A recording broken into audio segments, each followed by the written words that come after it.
Hello friends, எல்லாருக்கும் வணக்கம். இன்றைக்கி ஃப்ரைடே மார்னிங் என்ன சாப்பிட்டோன்னு பார்க்கலாமா? இளநீர் தான். ரொம்ப பாடி ஹீட்டாக ஃபீல் பண்ணனால நேத்தியே இளநீ வாங்கி வச்சிட்டேன். நைட்டு காலையில் எம்டி ஸ்டொமக்கில் இளநீ குடித்தாச்சு. ரொம்பவும் பெருசாக இருந்துச்சு. ஒரு இளநீ வெட்டியே 2 பேர் குடிக்கிற அளவுக்கு தாராளமாகவே இருந்தது. அதுக்கப்புறம் ஸ்டேஷ்னரி போனோம் நேத்தி. அதில் என்னெல்லாம் வாங்கினோம் அப்படிங்கிறதுக்காக ரொம்ப ரீசனபிள் ப்ரைஸ் தான்.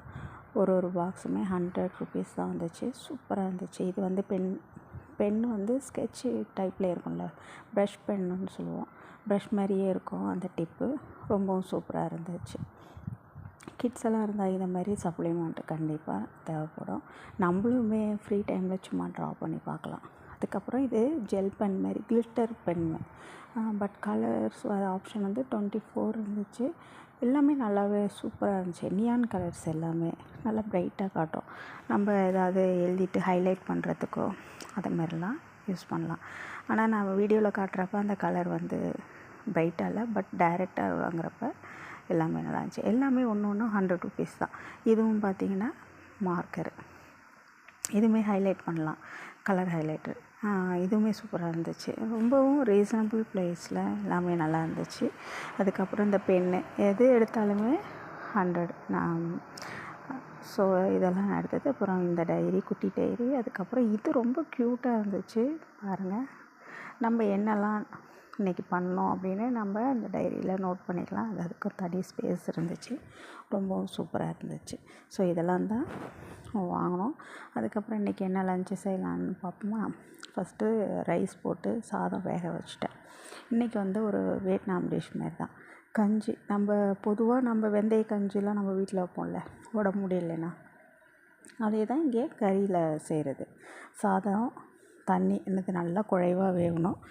அப்புறம் வந்து சைடில் பேனில் என்ன பண்ணியிருக்கேன்னா, இது பேர் என்ன, கார்லிக்கு நல்லா சாப் பண்ணிவிட்டு அதை வதக்கியிருக்கேன். அப்புறம் ஆனியன் போட்டு வதக்கிட்டு ஒயிட் பெப்பர், பிளாக் பெப்பர், ஏதோ ஒரு பெப்பர். அதுக்கப்புறம் சிக்கன், உங்கள்கிட்ட சிக்கன் இருந்தால் சிக்கன் போட்டுக்கலாம், இறால் இருந்தால் இறால் போட்டுக்கலாம், மட்டன் இருந்தால் மட்டனை வேக வச்சுட்டு சேர்த்துக்குங்க. இதெல்லாம் நல்லா வதக்கணும். வதங்கினோடனே இதில் தேவைன்னா கொஞ்சம் சோயா சாஸ் சேர்த்துக்கலாம். நான் இன்றைக்கி சேர்க்கல. ஜிஞ்சரும் கொஞ்சம் சாப் பண்ணி போட்டேன். இது எல்லாத்தையும் நல்லா வதக்கிட்டு இதை அப்படியே எடுத்து சாதத்தில் போட்டு இந்த குக் பண்ணுற ரைஸில் போட்டு வேக வச்சிடணும்.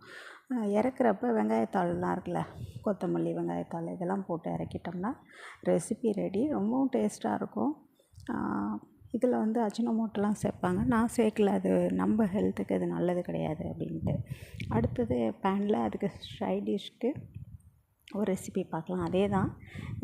மோஸ்ட் ரெசிப்பியில் பார்த்திங்கன்னா இந்தமாரி ஜிஞ்சர் கார்லிக் வதக்கிட்டு வெங்காயம் சாப் பண்ணி வதக்கிடணும். அப்புறம் தேவைன்னா சில்லியும் சேர்த்துக்கலாம். நம்ம ஸ்பைசி ரொம்ப பிடிக்கும்னா எல்லாத்தையும் வதக்கின பிறகு அதே மாதிரியே கறியை போட்டு நம்ம வதக்கிக்கணும். அந்த பேனில் கறியை வதக்கிட்டு நம்ம சும்மா தண்ணிலாம் ஆட் பண்ண வேண்டியதில்லை. மூடி வச்சிட்டோம்னா ரொம்ப சீக்கிரமே குக் ஆகிடும். அதுக்கப்புறம் இந்தமாரி நீட்டாக கட் பண்ண கேரட், பீன்ஸ், முள்ளங்கி எடுத்துருக்கேன். நீங்கள் வேணால் காலிஃப்ளவர், ப்ராக்கோலி இதெல்லாம் சேர்த்துக்கலாம். ஸ்வீட் கார்ன் இது மாதிரி சேர்த்துக்கலாம். நான் வந்து இந்த யூஸ்வலாக இந்த 3 வெஜிடபிளும் ரொம்ப பிடிக்கும். ஸோ அதை சேர்த்துக்கிறேன். இதையும் நல்லா வதக்கிட்டு சால்ட்டு சேர்த்துட்டு நம்ம மூடி வச்சிட்டோம்னா சூப்பராக வெந்துடும். இதுக்கு நம்ம தண்ணி சேர்க்கணுன்னே அவசியம் இல்லை. அந்த சிக்கனில் உள்ள தண்ணியே வந்துடும். அப்புறம் ஒரு பேனில் சோயா சாஸு, இந்த சில்லி சாஸ் வந்து இங்கே ரெடிமேடாகவே வாங்கினது. அதில் ஒன்றும் இல்லை, சில்லி நல்லா நசுக்கி சாப் பண்ணி போட்டிருப்பாங்க. கார்லிக்கு, சுகர் சிரப் இருக்கும், அது கொஞ்சம் ஊற்றிக்கிறேன். அப்புறம் ப்ரௌன் சுகர் போட்டுக்கிறேன். இது எல்லாத்தையும் நம்ம இந்த வெஜிடபிள் சிக்கன் வதக்கியிருக்கோம்ல அது மேலே ஊற்றிட்டோம்னா சூப்பரான ஒரு வியட்நாம் டிஷ் ரெடி. இது ப்ளெயின் ரைஸுக்கு சூப்பராக செட் ஆகும். கஞ்சிக்கும் நல்லா தான் இருக்கும். மோஸ்ட் வந்து இந்த மெத்தடில் தான் அவங்க குக் பண்ணுவாங்க. எது குக் பண்ணாலுமே வெஜிடபிள் மட்டுமே இந்தமாரி பண்ணுவாங்க. மீட்டையும் இந்தமாரி பண்ணுவாங்க. எக்கு பண்ணுவாங்க. எக்கு மட்டும் நான் எல்லாத்தையும் மிக்ஸ் பண்ணி ஒன்று பண்ணிட்டேன். சரி, அதுதான் இன்றைக்கி லஞ்சுக்கு. அப்புறம் குக்கும்பரும் கட் பண்ணி எடுத்துக்கிட்டேன். ஸோ இந்த காம்போ பார்த்திங்கன்னா இதில் எந்த ஸ்பைசி ரொம்ப காரம்லாம் இருக்காது. உடம்பு முடியாத டைமில் சாப்பிட்றதுக்கு பர்ஃபெக்டாக உடம்புக்கு நல்லாயிருக்கும். ஸோ ரொம்ப நாள் ஆயிடுச்சு இந்தமாரி ட்ரை பண்ணி. எப்பொழுதும் நம்ம வெர்ஷனே ட்ரை பண்ணனால சரி இன்றைக்கி இதை மாதிரி ட்ரை பண்ணுவோம். உங்களுக்கு ஸ்பைசி வேணும்னா பெப்பர் தூள் தூவிக்கலாம். நம்ம ஒரு பவுல் எடுத்துகிட்டு பெப்பர் தூக்கிட்டோன்னா அந்த ஸ்பைசினஸ் வந்துடும். ஆனால் இதில் சில்லி சேர்க்குறது கிடையாது. ஆனால் அந்த சைட் டிஷ்ஷில் நம்ம சில்லி ஆட் பண்ணியிருக்கோம். தேவைக்கேற்ப ஆட் பண்ணிக்கலாம். இது ரொம்ப மைல்டாக இருக்கும். ரொம்ப காரமும் இல்லாமல் நல்லாயிருக்கும். ட்ரை பண்ணி பாருங்கள். அடுத்த வீடியோவில் நாளைக்கு